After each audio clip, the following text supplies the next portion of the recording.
கொஞ்சம் கொஞ்சமாக வந்து பார்த்தீங்க அப்படின்னா, நம்மள கடுப்பேத்துற மாரி பல விஷயங்கள்லாம் நடுவுல பாக்கியலட்சுமி சீரியல்ல நடந்துகிட்டு இருந்துச்சு. ஏன் அந்த கதைய இழுத்துட்டு இருக்காங்க? இப்போ அட்லீஸ்ட் வந்து பார்த்தீங்கன்னா, அட்லீஸ்ட் இந்த இனியாவுடைய கல்யாண ட்ராக்குக்கு பிறகு ஒரு ஃபோக்கஸோட இந்த ஒரு விஷயத்த வச்சு மட்டும் கதை போயிட்டு இருக்குன்னு வச்சுக்கலாம்.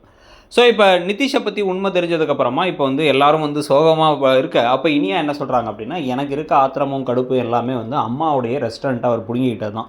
என்ன நடந்தாலும் சரி, அவங்கள சும்மா விடக்கூடாது. இந்த ரெஸ்டாரண்ட்ட திருப்பி மீட்டே தீரணும். அதே மாரி நம்ம கல்யாணத்துக்கு பண்ண செலவையும் மீட்டே தீரணும் அப்படின்னு இனியா சொல்லிக்கிட்டு இருக்கும் பொழுது, அப்போ கரெக்ட்டா சுதாகர் அங்கே வந்துடுறாங்க. சுதாகர் அப்போ தான் இனியா வேற நான் ஆஃபீஸ் போறேன்னு கிளம்புறாங்க. சுதாகர் அங்கே மனைவியோட வந்ததுக்கப்புறம் வந்து சம்மந்திங்கிற வார்த்தையே சொல்லாதீங்கங்கிறாரு கோபி.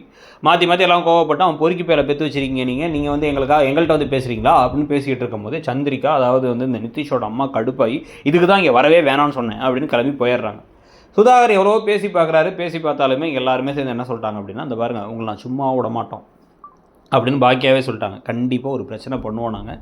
அதே சமயத்தில் என் பொண்ணு அங்கெல்லாம் வரமாட்டா. என் பொண்ணோட வாழ்க்கை நல்லா இருக்கணும்னு எனக்கு தெரியும். நல்லா இருக்கணும்னா அவள் அங்கே வரணுங்கிற அவசியம் இல்லை. அவள் இங்கேருந்து நல்லா வந்துப்பா அப்படிங்கிறாங்க. சூப்பரான விஷயம் சொல்லிவிட்டு இப்போ இங்கேயே இருக்க வச்சுருக்காங்க. அதுக்கப்புறமா வந்து பார்த்திங்க அப்படின்னா வந்து இப்போ நிதிஷ் வெயிலில் திருப்பி வராரு. வந்தவுடனே அவங்க அப்பா சுதாகர் செம கடுப்பாக என்ன சொல்கிறாரு அப்படின்னா, இவனெல்லாம் இன்னொரு தடவை இப்படி பண்ணனாலும் நானே கொண்டு போட்டுருவேன் அப்படிங்கிறாரு. அப்படின்ட்டு இந்த பார் அந்த வீட்டில் ஏதோ பெருசாக பிளான் பண்ணுறாங்க. அது நடந்துச்சுன்னா அவன் பெயில் கேன்சல் ஆகி மொத்தமாக எல்லாரும் உள்ளார போயிட வேண்டியதான். அதனால நீ போய் எப்படியாச்சும் இனியாவை சரி பண்ணி கூட்டு வா அப்படின்னு நிதிஷ் அனுப்ப, நிதிஷ் உடனே வந்து இனியாவோட ஆஃபீஸ்க்கே வந்துட்டாங்க. இனியாட்ட யாரோ பார்க்க வந்திருக்காங்கன்னு உடனே இனியா கரெக்டாக வெளில வந்ததுக்கப்புறம் அது நிதிஷ் தான் தெரிஞ்சோடனே அவங்க வந்து எனக்கு பார்க்க விருப்பம் இல்லைன்ட்டாங்க.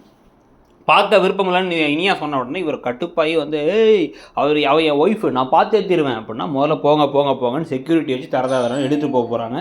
இதுக்கு நடுவில் வந்து பார்த்தீங்க அப்படின்னா ஒரு பிரச்சனை வேறு காத்துக்கிட்டு இருக்கு. என்ன அப்படின்னு வந்து பார்த்தா பாக்கியாவால் கான்சன்ட்ரேட் பண்ண முடியல ஒர்க்கில். அவங்களுக்கு வந்து எல்லாத்தையும் தப்பாக பேலன்ஸ் கொடுத்துட்றாங்க. இந்த ஆகாஷும் செல்வியும் எவ்வளோ ஹெல்ப் பண்ணாலும் ஏன் இப்படி என் புள்ள வாழ்க்கை நடக்கணும் அப்படிங்கும்போது ஆகாஷ் மன்னிப்பு வேறு கேட்குறாரு. என்னால் தானே எல்லான்ட்டு. ஐயோ ஒன்றால் இல்லைப்பா எல்லாம் என் குடும்பத்தில் இருக்கவங்க பட்ட அவசரம் தான் அப்படின்னு வந்து கோவப்பட்டுட்டு இருக்காங்க.